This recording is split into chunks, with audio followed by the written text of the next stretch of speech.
Gandang hapon po. Alas 12:13 ng hapon. Tanghali pa naman ito. Pero mayap aod to sa mga kabalen, no? Magandang tanghali sa lahat ng mga Pilipino marunong magsalita ng Tagalog. O nga Ilonggo maayong udto, mayad nga udto. O ah, maayong udto sa lahat yan sa Cebu, sa Bohol, sa Dumaguete, sa Negros Oriental, sa Negros Occidental, sa Siquijor, sa Cavite, sa Northern Mindanao kasama na ang Misamis Occidental, Misamis Oriental, Agusan del Sur, Agusan del Norte, Surigao del Norte, Surigao del Sur, sa Davao Region, maayong udto. Sa mga Cotabato Region, mga Ilonggo dira, maayong udto sa inyo tanan dira.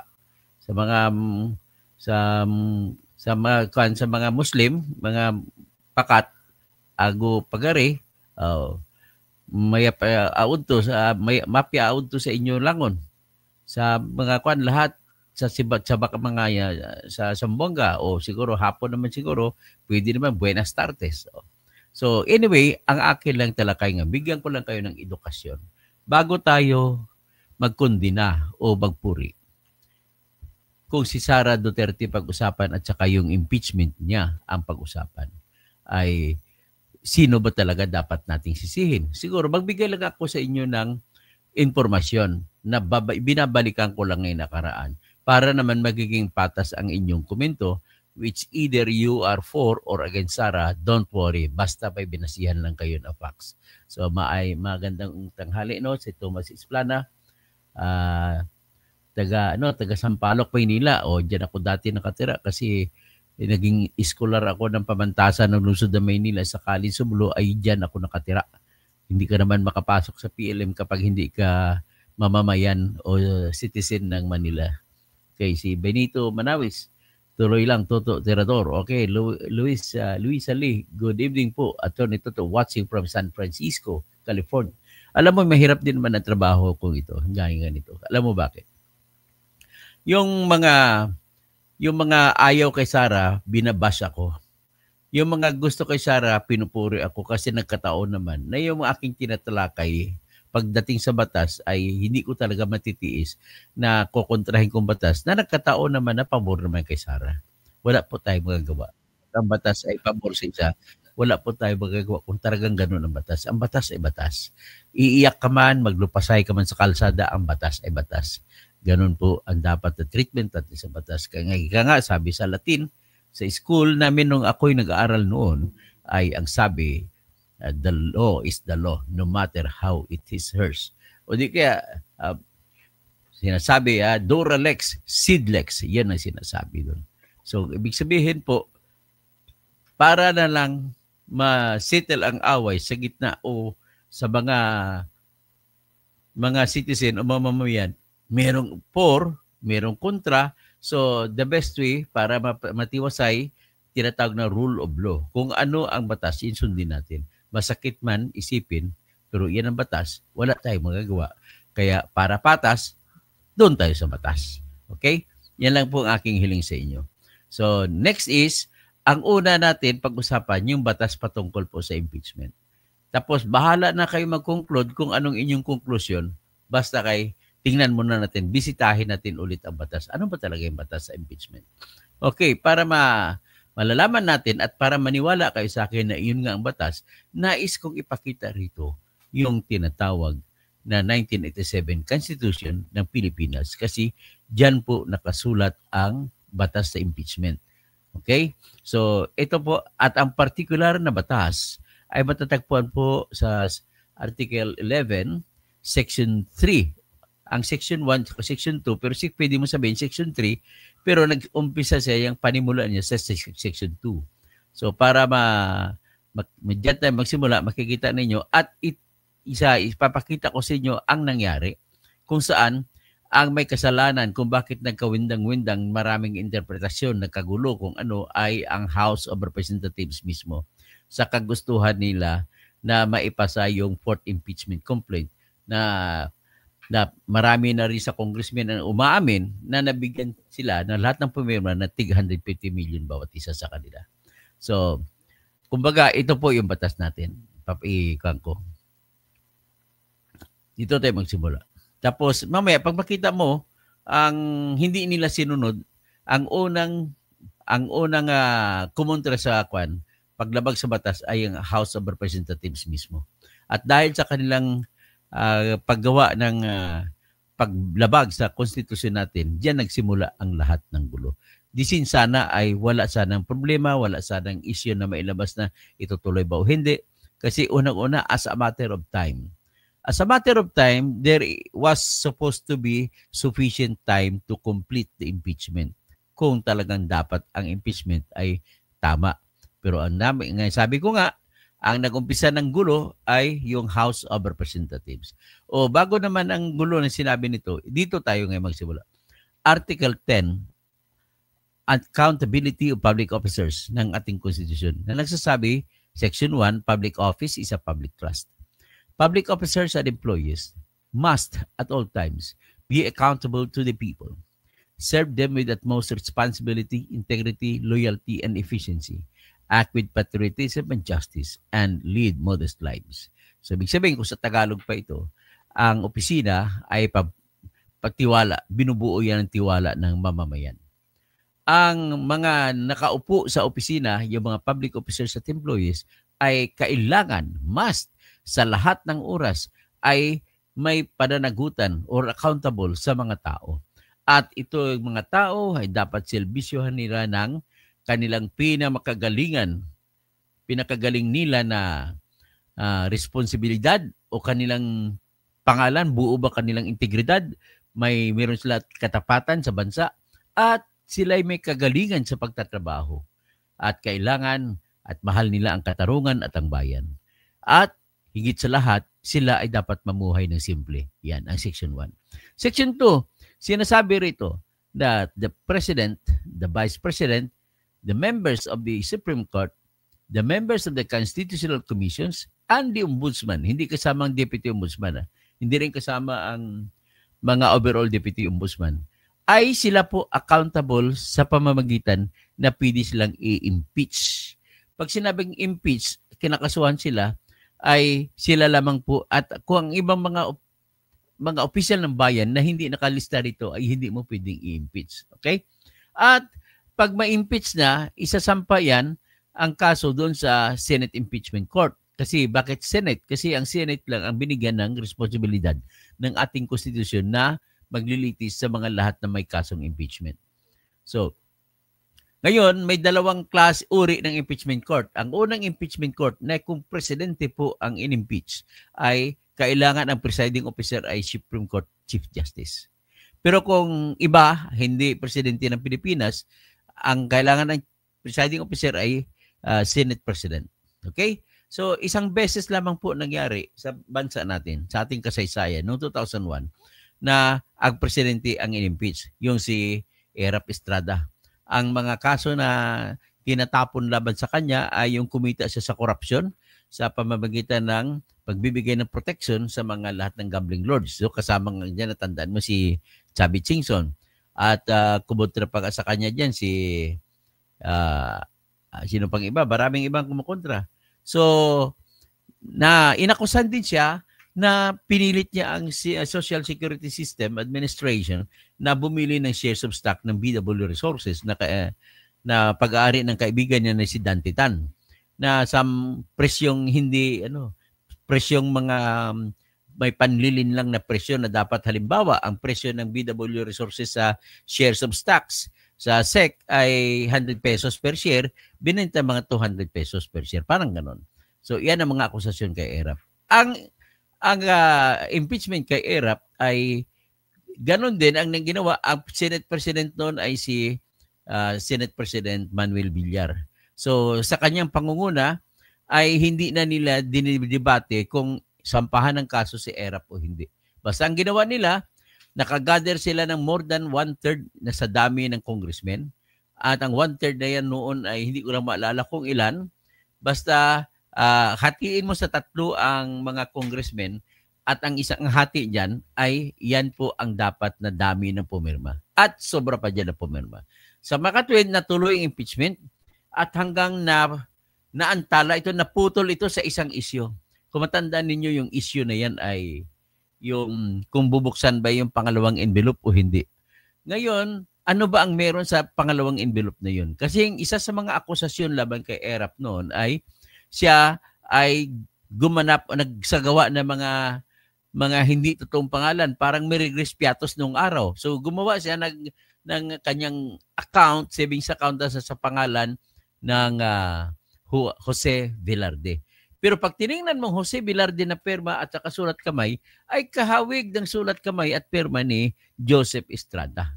So yan ang issue na yun. Ngayon ang issue doon sa pangalawang envelope, kasi yung unang envelope wala namang laman eh. Pangalawang envelope na bubuksan ba o hindi? Ang issue dyan, kung naglalaman ba yan ng milyon-milyon, dadaang milyon ng mga Erap Muslim Youth Fund na nilagay ko doon ni Erap dyan, ninakaw niya na pera at doon na nilagay. So ngayon, nagdebate ang mga senador. Una, pwede na sana magdesisyon si Chief Justice Hilario Davide kung siya magpabuksan ba o hindi. Kaya lang nag-motion ang mga senador at buto-butuhan na lang daw ng mga Senate impeachment judges kung buksan ba o hindi. Nagbutuhan. Pagbutuhan, 10 boto ay gustong buksan. Tapos 11 boto ay ayaw buksan. So dahil doon, at ang boto naman ang Senate President noon ay si Aquilino Pimentel Jr., yung tatay ni Coco Pimentel. Dahil bumuto siya sa kailangan buksan at nanaig ang no na hindi buksan, ay nagbitiw kaagad siya bilang Senate President until his replacement is elected. So ganun po ang nangyari. Nang nanalo at pinronos na hindi bubuksan, ang spontaneous yun. Anong ibig sabihin spontaneous? Tuloy-tuloy, walang nag-udyok sa mga tao sa buong Pilipinas. Pumunta sila sa kalsada at nag-people power na pangalawa at tinalsik si Erap sa pwesto. Yan po nangyari. Ngayon, takbo tayo dito sa kay Corona, natapos. Ang ibig sabihin pala ito kay Erap, nais ko lang i-emphasize ang kay Erap dahil pagkatapos ng people power, dinismiss na lang ng impeachment court ang kaso ni na impeachment. So ibig sabihin, iyan po ang katibayan na mali po ang sasabihin ng mga ilan na bawal ang mga senator judges na mag-move i-dismiss ang kaso. Dinismiss nila. Wala nang sumisipot na prosecutor. So nag-motion ngayon ng isa sa mga kasapi ng impeachment court na i-dismiss na lang ang kaso. So ngayon, kakainin ngayon ng lahat naman nagsasabi na kumukontra na bawal daw ang senator judge na mag-move i-dismiss. Yan, nangyari na yan. Pangalawa, guys, ko lang din ibigay ng buhay na sa Senado ng Amerika, inimpeach nila si Homeland Secretary Alejandro Mayorkas at nag-move for dismissal si Senator Schumer. Kasi hindi daw ang kaso na sinampa ay hindi naman nakaabot sa level ng tinatawag ni impeachable grounds. So, nag-motion ang senator judge member na si Senator Schumer at pinagbuto-butuhan, nanalo ang dismissal. So, who else has the egg or balls to say na bawal ang motion to dismiss na isasampa ni Bato? So, ibig sabihin, perfectly valid ang ginawa ni Bato. Kaya lang, bumigay siya nung sa suggestion naman ni brilliant suggestion ni Alan Peter Cayetano, wag na lang yung motion to dismiss. Ganito lang gagawin natin. Ibalik na lang natin ang tanong sa Senado, sa Kongreso, sa House of Representatives. Kasi nga, pinaliwanag ni Alan Peter Cayetano kay Bato, ang tanong natin, hindi natin pwede i-dismiss. Kasi sa position ko, sasabihin ko sa Senator Bato, Senator Judge, hindi ako boboto na i-dismiss. Bakit po? Kulang pa tayo ng ebidensya. Sabi ni Bato, hindi may ebidensya dyan. Ang 3 impeachment complaint na sinampa nila. Yun ang ebidensya na natin kasi bawal ang sobra sa isa. Sagot naman ni Alan Peter Cayetano, which is yun naman ang katayuan ni Chis Escudero. Sabi niya, all right, ando na ako. Kung totoo yan, may pakita dito, malamang buboto ako na i-dismiss ang kaso. Pero ang problema natin, we cannot take judicial notice. Ibig sabihin, judicial notice, hindi natin pwede i-considera na ebidensya yon. Kasi report lang yon ng newspaper. So kailangan natin ay talagang dokumentadong report.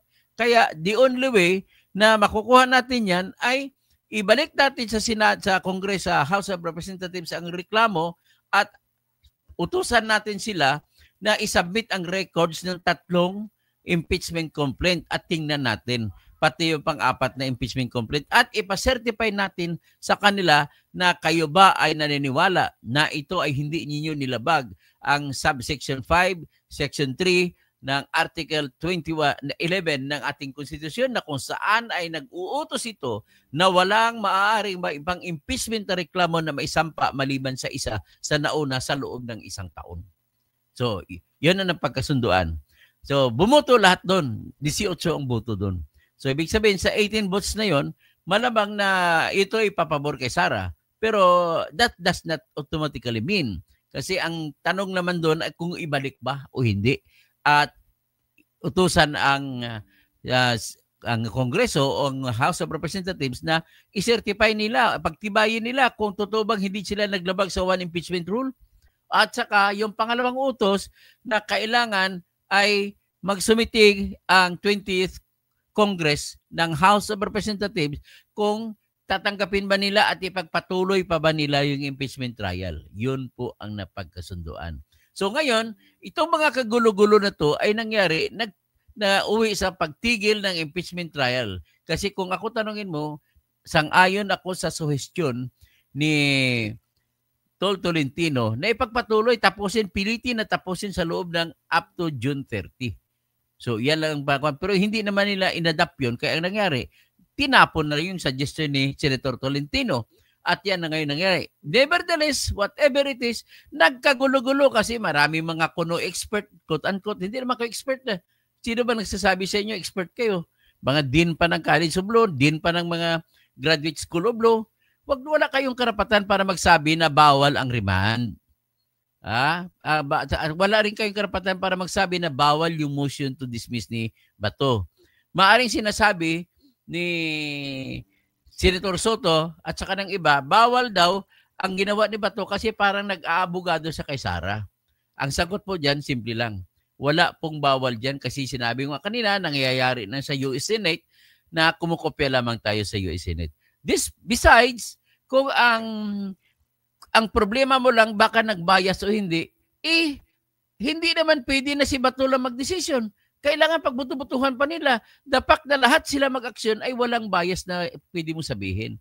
As a whole, not as an individual, Senator. Okay, next. Kasunod yan, hindi natin pwede ipa-inhibit ang sinumang senador. Kasi pag nagpaalis tayo, kasi dahil ang kumikiling kay Sara o kumukontra kay Sara, kagaya kay Risa, ay wala nang matitirang senador dyan. Lahat sila dyan bias po. Naniwala ka ba, Michelle, na lahat ng mga senador bias? Ang bias nila kontra o pabor kay Sara. Lahat naman sila dyan. Nagkukunwari lang yung sinasabi, fair sila. Hindi po ako naniwala. Ayaw ko sa inyo kung niwala kayo. Yan po ang katotohanan. So ngayon, hindi sana abot sa problema na yan, ibabalik ko kayo sa nangyari sa nakaraan.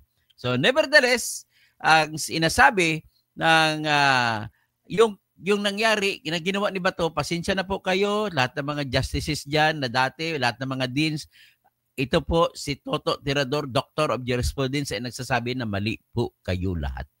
Bakit po? Number 1 po na rason ay dineklara ng konstitusyon. Ito, basahin natin ang konstitusyon. Ang konstitusyon ay nagsasabi that the Senate is the sole judge of all impeachment cases. Ang kapagyarihan naman ng House of Representatives is to initiate the impeachment complaint. Kung mag-umpisa, yun hanggang doon lang ang kapangyarihan nila. At wala rin pong sinasabi dito na lahat ng ini-initiate ng House of Representatives ay dapat tanggapin. Walang sinasabi dyan na obligado na ang Senado na tanggapin. Hindi, kung mali-mali. Kagaya yan, nagkamali sila sa pang-apat na impeachment. Nilabag na nila yung tinatawag na subsection 5 na nagsasabi, no impeachment proceedings shall be initiated against the same official more than once within a period of 1 year. So, 4 ang lahat ng sinampa. Ang tanong na lang, na-initiate ba lahat? So, ibig sabihin, yung una ay December 2 sinampa sa grupo ni Congressman Percy Serdanya. Diyan nabilong ang grupo naman nila ni Chel Jokno tsaka ni Lila de Lima. Okay? Tapos, ang pangalawang reklamo na sinampa ay December 4, diyan naman nabilong ang mga makabayan na mga congressmen. Ang pangatlo ay December 19 na sinampa naman ni Congressman Gabby Bordado ng Naga City. So, yan ang tatlo. Ang pang-apat, yung February 5. So, ibig sabihin, ang batas nagsasabi ng konstitusyon na walang impeachment proceeding na maaring gagawin na sobra sa isa laban sa kahit sinong opisyal na kinakasuhan sa loob ng isang taon. Yun ang batas na hindi sinunod ng House of Representatives. Okay. Ang utos naman dito sa Section 2, verified kung may verified complaint na sinampa ng member ng o ng congressman o sino mang congresswoman o di ka sinampa ng mga ordinary citizens pero inendorso ng congressman or congresswoman ay dapat sa loob ng 10 araw na session days. Wala silang pagpilian. Ang Secretary General ay wala pagpilian, wala sang option na pahabain pa. Inuutos sa 10 araw lamang ay i-refer sa proper committee. Tapos aksyonan ng House of Representatives tsaka i-refer sa proper committee sa loob ng 3 araw mula sa pagkatanggap ng reklamo na verified mula sa Secretary General. Ito ngayon. Dito ang problema nagsimula. Ito yung original sin. Bakit ko nasabi? Nakatanggap ng December 2, verified. Pirmado, maayos, verified. Pero anong ginawa ng Secretary General? Magkatabi lang sila ng opisina ng Speaker. Hindi niya binigay kay Speaker. Na dapat ibigay niya within 10 session days. Kasi dapat within 10 session days, ang bilangan mula nung araw matanggap ay dapat mai-agenda na siya. Pag meeting na plenary o plenaryo, o ibig sabihin pangkalahatan ng mga lahat ng membro ng mga congressman ay dapat pag-usapan na nila doon within 10 session days. So, ibig sabihin yung December 2, dapat, pwede naman sabihin na December 12 ay pag-meeting na sila pag-usapan. Nangyari ba yan? Hindi po. Ibig sabihin, kung hindi nangyari, nilabag ng House of Representatives ang utos ng Constitution na very specific. 10 session days ay dapat aksyonan nyo at i-refer nyo sa proper committee. Tapos, most likely, yung proper committee ay yung Committee on Justice. Ginawa ba nila yan? Sagot, hindi po. Ngayon, pangalawang reklamo, December 4. Sa loob dapat hanggang December 14 ay in-schedule niya para pag-usapan sa buong plenaryo ng House of Representatives. Hindi rin binigay ni Reginald Velasco na Secretary General ng House of Representatives. And what does that mean? Hindi niya ginawa ang trabaho niya. So, lumampas na 10 araw at umabot na lang hanggang natapos ng December, hindi man lang ginawa ng aksyon. Okay? Ang pangatlong reklamo, December 19. Ganun din po ang ginawa ni Secretary General Reginald Velasco. Hindi niya inendorso ang katwiran niya sa mga newspaper reports sa interviews ay tinawagan daw siya ng mga congressmen na huwag muna ipasa. Kasi meron daw sila gagawin pang-apat. Ito na yung pang-apat ng February 5 ginawa. So, ang tanong, kung nangyari ba na noong December 2 ang pagsampa ni Percy Sendanya ay inatupag na kagad ng House of Representatives at inaprubahan at pinadala sa Senado, magkaroon ba ng problema? Sagot, hindi po siya magkaroon ng problema kung yung unang reklamo ay binigay kagad. Wala sana tayong problema kayo. Tuloy-tuloy sana ang trial. Sana, nagmula pa ng December 2 at January 1, hanggang ngayon tapos ng trial, baka guilty na si Sara Duterte. Kung ginawa nila ang trabaho nila. Ganon din po yung December 4, hindi rin nangyari. Hindi ginawa ng trabaho. Utos pa ng Constitution ang nilabag. Now, within 10 session days, it shall be calendared for session. And in the session, within 3 days from the date of submission, dapat may desisyon na ang House of Representatives kung ano ang gagawin nila sa reklamo. Ibasura ba nila? O i-refer sa proper committee? O ano? Wala silang ginawa. Dahil walang ginawa, nagdagdag gulo ngayon. Pangatlo, December 19, ganun din po nangyari. Pero kung basahin mo po lahat na impeachment number 1, impeachment case number 2, impeachment case number 3, pare-pareho lang halos ang laman kaysa impeachment case number 4. Bakit hindi nyo inaksyonan nung una pa lang? Kaya kayo ang sisihin ng anti o pro Sara. Kaya hindi nasimulan. Naubos tuloy ang panahon. Hindi natin hawak ang kontrol ng pagtakbo ng petsa sa kalendaryo. Tanging Diyos lamang nakakaalam kung paano babaliktad. Yung mga poetic lines lang namin na manunulat, yung literary, pag sinasabi, bringing back the hands of time. Ibig sabihin nun, going back to the history lane. So, ito po. Kung hindi sana yun na ginawa ng congressman ngayon, wala na sana tayong problema. Wala nang argumento si Bato. Wala nang argumento si Sara. Wala nang argumento na kung ano to, kung ano pa. Dapat na simulan. Dapat ngayon, kung guilty si Sara, guilty na dapat siya ngayon. Kaya wala akong masisisi. Ngayon, ipakita ko lang sa inyo yung pruweba na sila mismo ang na kongreso ang gumawa ng lahat ng mga kagagaguhan dito na nangyari sa Pilipinas. Kumbaga, sila ang may pakara. Okay, ito ipi-play natin. Sariwain natin ang mga nakaraan. Unfortunately, bihira lang ang mga Pilipino na nanonood nito. Ito papanoorin ko sa inyo ngayon. Yan. Vice President Sara Z. Duterte filed by at least 1/3 of all the members of the House of Representatives February 5 yan, ha? on February 5, 2025.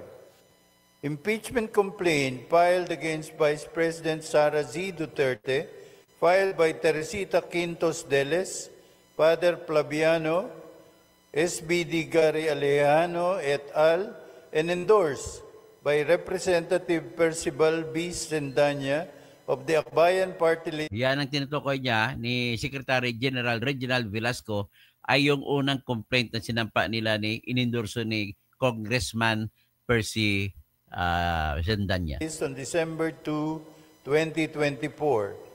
Impeachment complaint filed against Vice President Sara Z. Yan, pangalawang complaint naman yan, ha? Duterte, filed by Teodoro Casino, Lisa Masa, Nery Colomares, et al., and endorsed by Representatives Franz de Castro of the ACT Teacher Party List, Representative Arlene D. Brosas of the Gabriela Party List, and Representative Raul Daniel A. Manuel of the Kabataan Party List on December 4, 2024. Impeachment complaint filed against Vice President Sara Z. Duterte, filed by Reverend Father Antonio Labiao Jr., Reverend Father Rico P. Ponce, Reverend Father Dionisio B. Ramos et al., and endorsed by Representative Gabriel H. Bordado Jr. of the 3rd District of Camarines Sur, and Representative Lex Anthony Chris A. Colada of the AMBIS OWA Party List on December 19, 2024. Majority Leader. Mr. Speaker, o yan, ha? Today, ang Majority Leader si Manix Dalipi ng Zamboanga City. Ito, kinurap niya yung Super Health Center niya sa Zamboanga City. Buti na lang hindi siya binuto ng mga Chabacano. Provided for in our additional reference of business, a verified impeachment complaint against Vice President Sara Zimmerman Duterte has been filed by at least 1/3 of all the members of the House of Representatives. So ang tinalakay niya, pinipresenta niya muna sa plenaryo ng Kongreso ay yung pang-apat na reklamo. So filed by more than 1/3 congressmen. on February 5, 2025. Mr. Speaker, for the record, may we Tingnan inquire mo ang oras at 3 o'clock and 40 p.m. 3:40 p.m. from the Secretary General the total membership of the House as of today, February 5, 2025. The Secretary General will please respond. Mr. Speaker, as of the present, the total number of members Tingnan nyo, pansin ninyo. Unang binasa ng Secretary General yung 3 impeachment complaint. Pagkatapos, nung ipinasa kay Majority Leader Manix Dalipi, ay sinabi niya, inintroduce niya yung pang-apat na reklamo. Saka palang binasa. Ibig sabihin, pang-apat binasa ng Secretary General. of the House of Representatives is 306. The Majority Leader is recognized. Mr. Speaker, may we inquire from the Secretary General how many members of the House verified and swore before him the impeachment complaint? Secretary General, please respond to the query of the Majority Leader. Yes, Mr. Speaker. Pursuant to Section 14, Rule 4 of the Rules of Procedures, in impeachment proceedings, the total number of House members who verified and swore before me this impeachment complaint is 215. Kaya sabi niya, verified and swore to before me, 215 congressman ang pumirma. House members. Sa pang-apat na complaint yan. Palakpak agad sila. The Majority Leader is recognized. Mr. Speaker, may we know what is 1/3 of the total number of the members of the House? The Secretary General will please respond. Mr. Speaker, 1/3 of the total number of members of the House 102. is 102. The Secretary General has responded to the query of the Majority Leader. The Majority Leader is recognized. Mr. Speaker, for the record, in consonance with the Constitution on Article 11 on accountability of public officers, particularly Section 3, Paragraph 4, and pursuant to Section 14, Rule 4 of the Rules of Procedure in impeachment proceedings, which provides as follows. Section 14, endorsement of the complaint resolution to the Senate. A verified complaint resolution of impeachment filed by at least 1/3 of all the members of the House shall constitute the articles of impeachment. And in this case, the verified complaint resolution shall be endorsed to the Senate in the same manner as an approved bill of the House.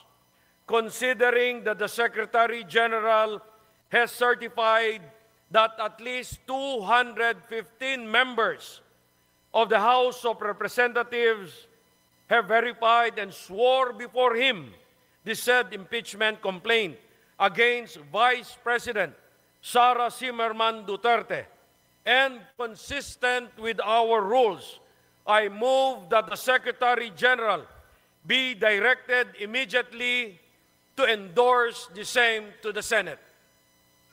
There is a motion to direct the Secretary General to immediately endorse to the Senate the impeachment complaint, having been filed by more than 1/3 of the membership of the House, or a total of 215 members. Is there any objection? The Chair hears none. Is there any objection? Hindi pa nga nakapagsalita ng tao, sinabi na the Chair hears none. Ay, naku. The motion is approved. The Secretary General is so directed. The session is suspended. Ayan na, inakita nyo na. That's the original sin.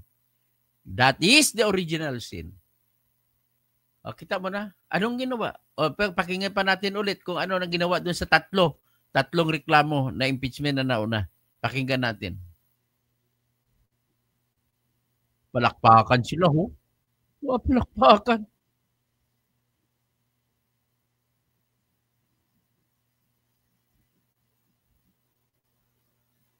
O sige, ano na? O, kumustahan? Mga kurap, nagkakumustahan. O, nagmalakpak mga kurap.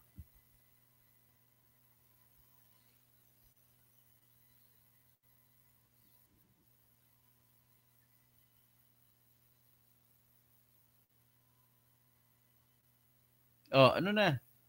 Tahimik pa kayo. Ito, habang naantay natin pagsalita nila, magko-comment tayo. Ito na po, mag-indoor. Anong gagawin? Nag-usap sila. Anong gagawin sa tatlong complaint?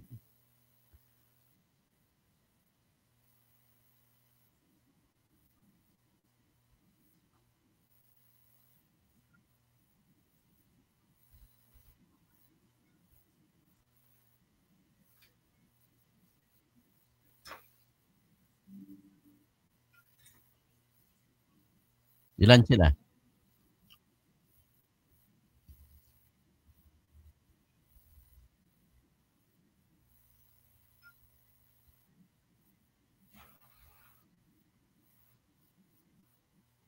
Number one, si Jerby Luistro.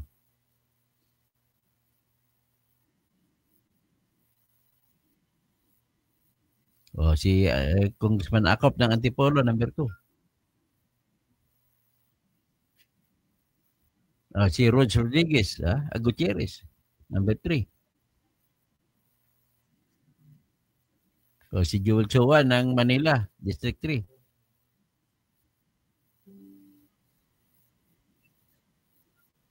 Ayan, nakaitim mo si Jill Bungalon, number 5. Si Lorito Charon sa General Santos City, number 6. Si Nonoy Libanan, taga Waray-Waray, Eastern Samar, number 7. Arang Padaligan ng Mindoro, number 8. Si Isabel Maria Zamora ng Taguig, number 4. Lawrence R. Defensor ng Iloilo, 4th District, number 5, number 10. 11 lang. Si Attorney Kit Flores ng Bukidnon.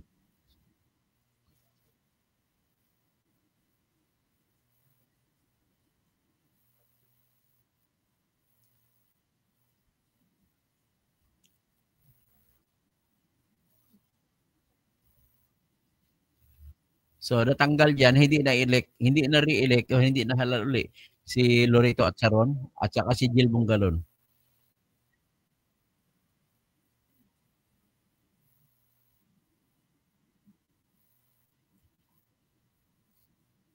Yun.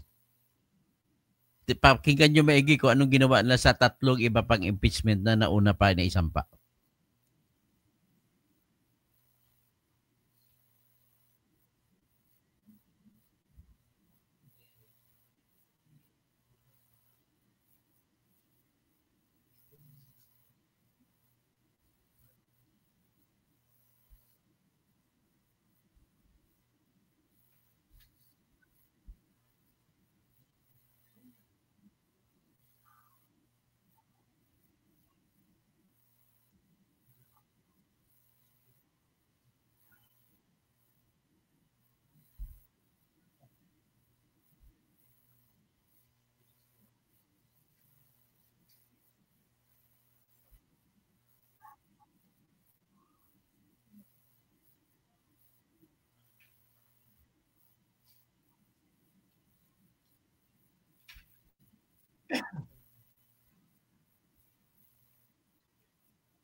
Itong pangatlo.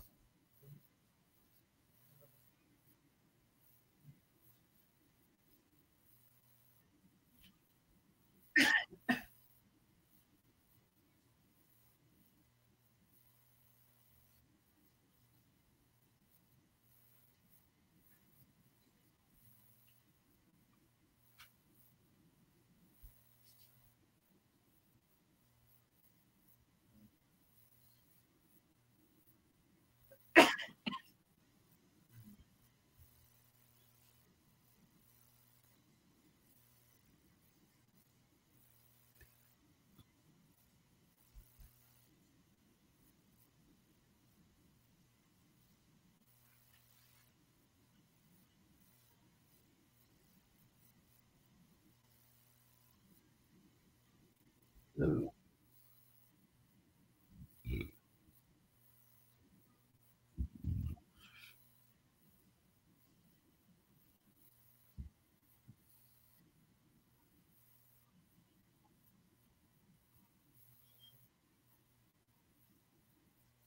sino,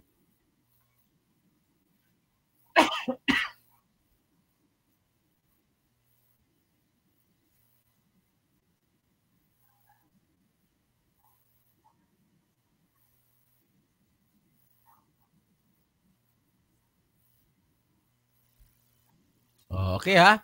Anong ibig sabihin pag transmitted to the archives? Ibig sabihin, may action na sila ginawa. Ngayon, pag-isipan na, isama natin yan sa jurisprudence na kung saan nagsasabi ang Supreme Court sa kasong Francisco, ay nagsasabi po na dalawang aksyon ang kailangan na gagawin para sabihin mo na initiated at magbabawal na sa kasunod na mga problema, ng mga reklamong impeachment. Ano yung mga aksyon na yon sa ilalim ng Francisco? Una, reklamo, mag-file ng complaint. At sa kasabay ng file ng complaint ay dapat veripikado. Anong ibig sabihin ng veripikado siya? Verified complaint ang iniutos ng Constitution. At paano makonsidera yung isang reklamo ay verified o hindi? Nakautos po yan sa ilalim ng definition ng Supreme Court.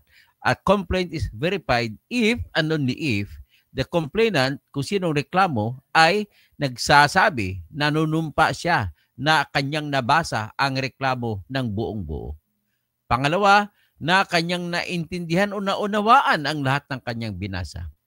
Pangatlo, na ang lahat ng binabasa niya at sinasabi roon ay pawang katotohanan lamang at base po sa kanyang personal na alam o di kaya nakabase ang iba na hindi niya personal na alam sa authentic na talaan or records. Yan po ang ibig sabihin yan.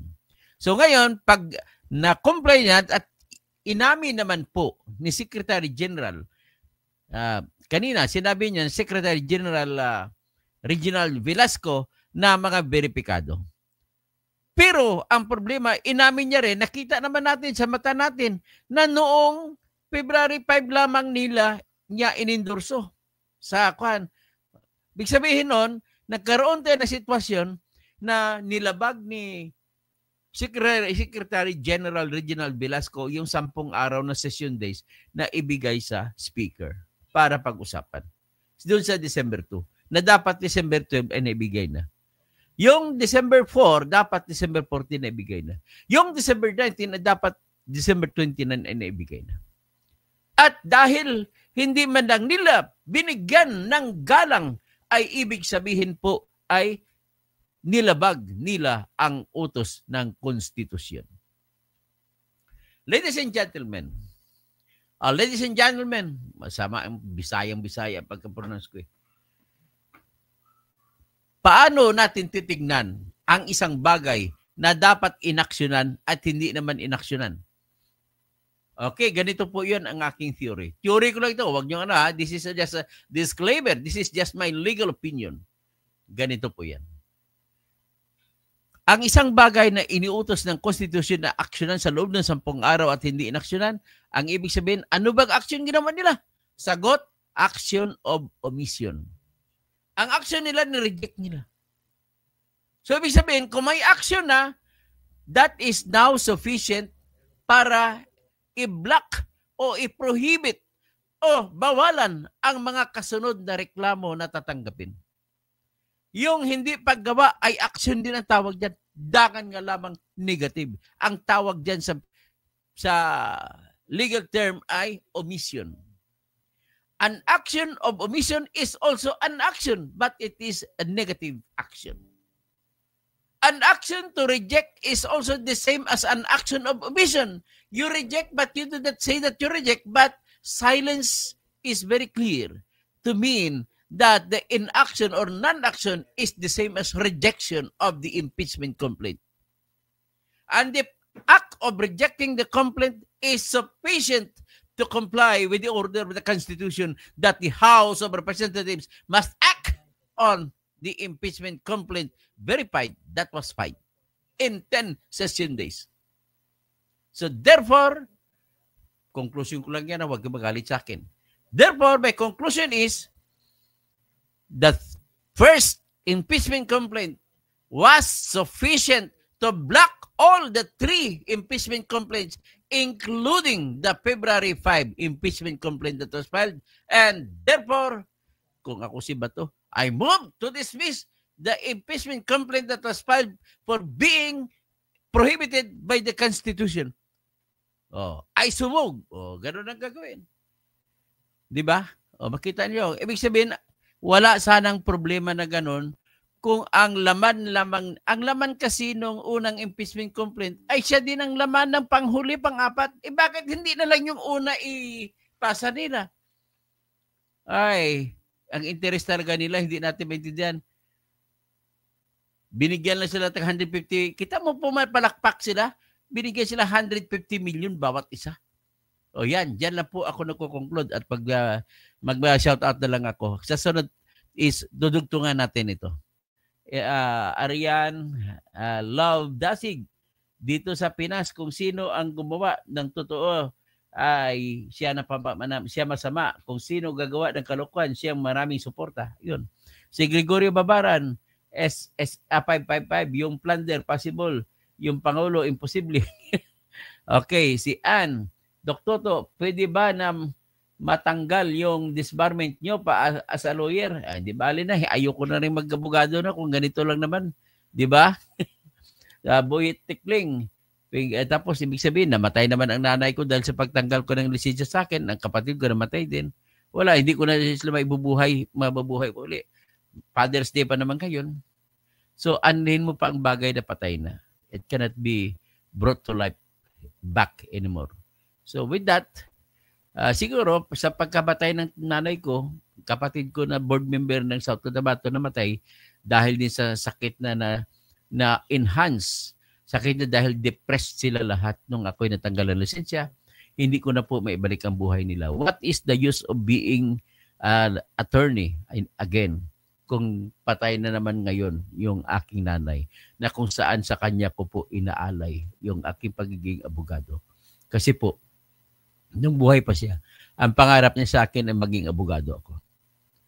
Naging abogado ako, tuwang-tuwa siya. Laging ako ang laman ng kanyang isipan, pakipagkwentuhan niya sa mga kaibigan niyan, makipagtungit niya kung saan-saan, kasi retired public school, high school teacher siya. So mga kausap niya dyan, lahat mga kapwa niya retired. So yung mga retired na yan, wala ka nang makikita diyan kundi unti-unti nababawasan ng bilang. Ang nangyayari kung sinong unang napupunta sa libingan. Ang nanay ko lagi bayabang yan, nagmamayabang siya, malakas ako kasi she was powered. Her health was powered by her inspiration na lagi siyang natutuwa na ikikwento yung anak niyang abogado, nanalo dito, nanalo sa kasong ito. Ngayon, patay na siya, hindi ko na maibalik yung glory. What's the use of the title of an attorney if the person to whom you have offered that title is already dead?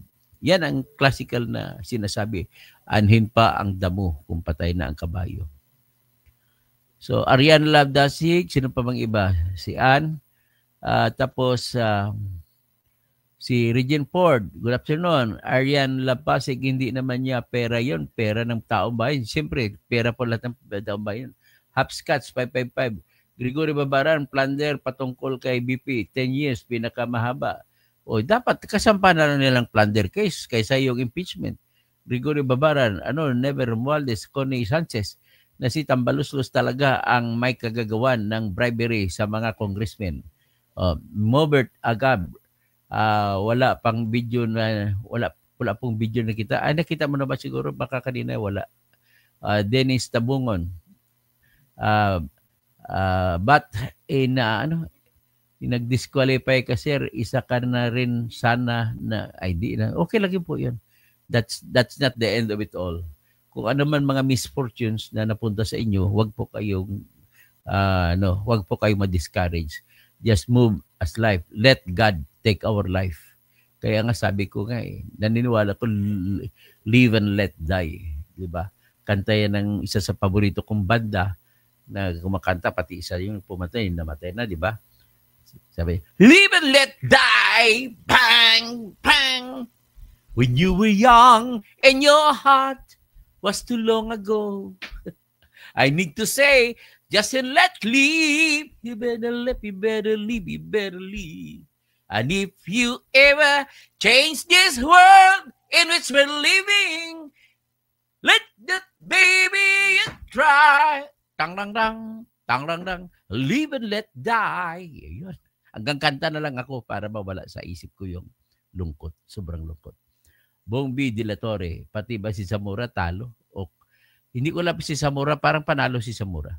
Regine Pigal, Felipe. Dr. Toto, wala na bang pag-asa yung impeachment? Wala na sa tingin ko. Kung ako lang, tingin ko lang yan. Mr. Waldo Stambi, pa-share, video, Sir Toto, pa-share. Share niyo po, Arian Love Dasig. Ang plunder, wala na talagang piyansa yan. Si Erap ka na, pinardon pa ni Gloria Arroyo, di ba? Masama sa Pilipinas eh. Nakulong na nga, napatunayan mo ng guilty. I-pardon mo. Ay, sabi ni Masi Osman, binaliwala ng House of Representatives ang illegality ng fourth impeachment. Si J.O.R.M., si Jesus Enriquez, mahal bayad dyan. Tag 150 million bawat isa. Mr. Romualdez Tambi, walang yung video, Sir Toto. Ba't hindi ba nakita? Kay Honeybee, impeachment, what is just the removal ng na nakaupong impeachable government official at di na makatakbo for reposition, di yan makukulong. Wag mong panoorin ang mga vlogger na yun. Cecilia Montemor, wag sana magtagumpay ang maitim na balak. Okay? Jurem, good and after Dr. Dinyo Toto from Ilocos Norte, Solid Duterte.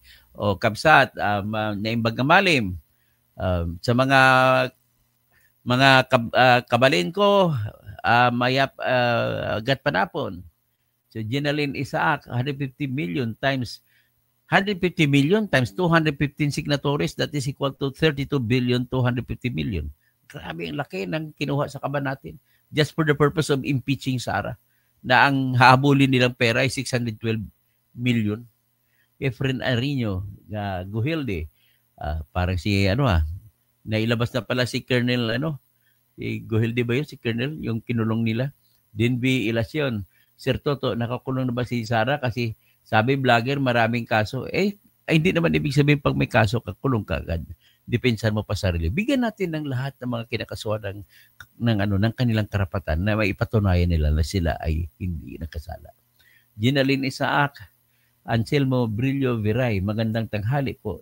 Doc Engineer Toto. Arlene Drones, Dalipi, Kawatan.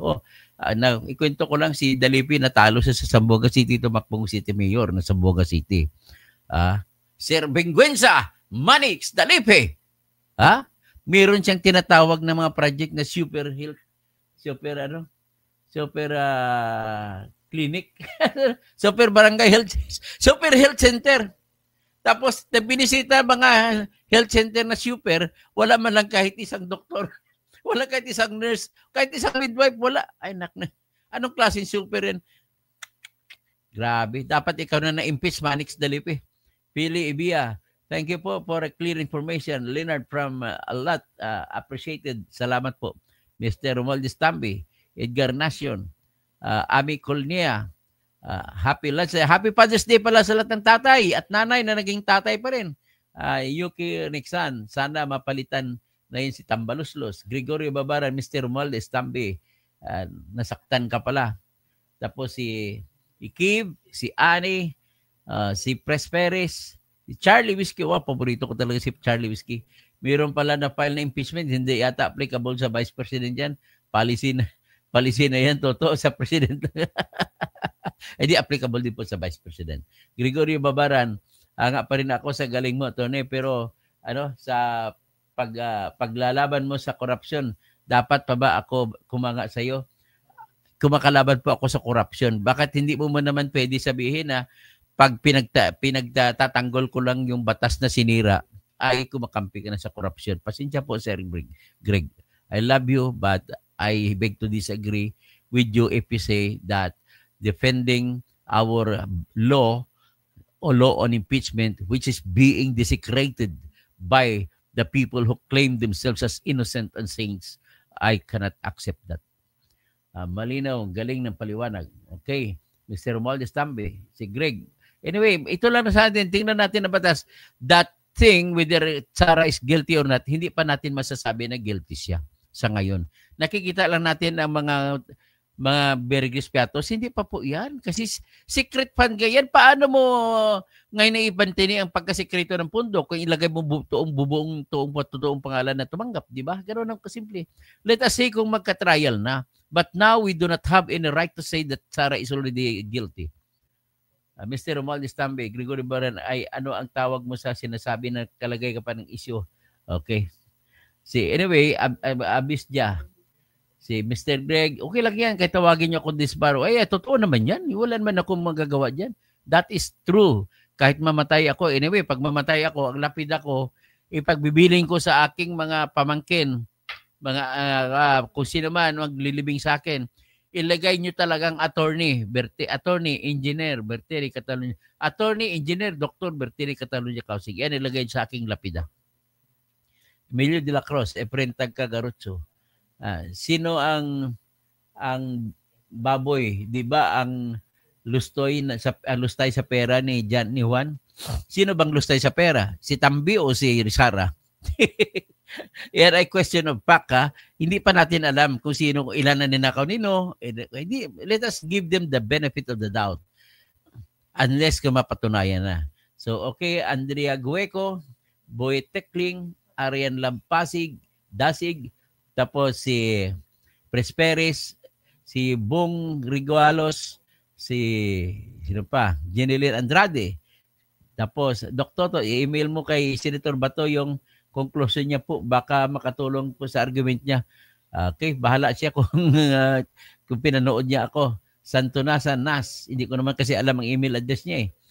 Wendy Chaviña Talibeño, sa pagkasabi ni Vlogcaster Katoto, marami daw ang nag-alok na mag-vlog kapalit ay milyon pador sa mga taong makapanig, makapangyarihan, kaya nag-isip, gano'n, walang nag-approach sa akin po.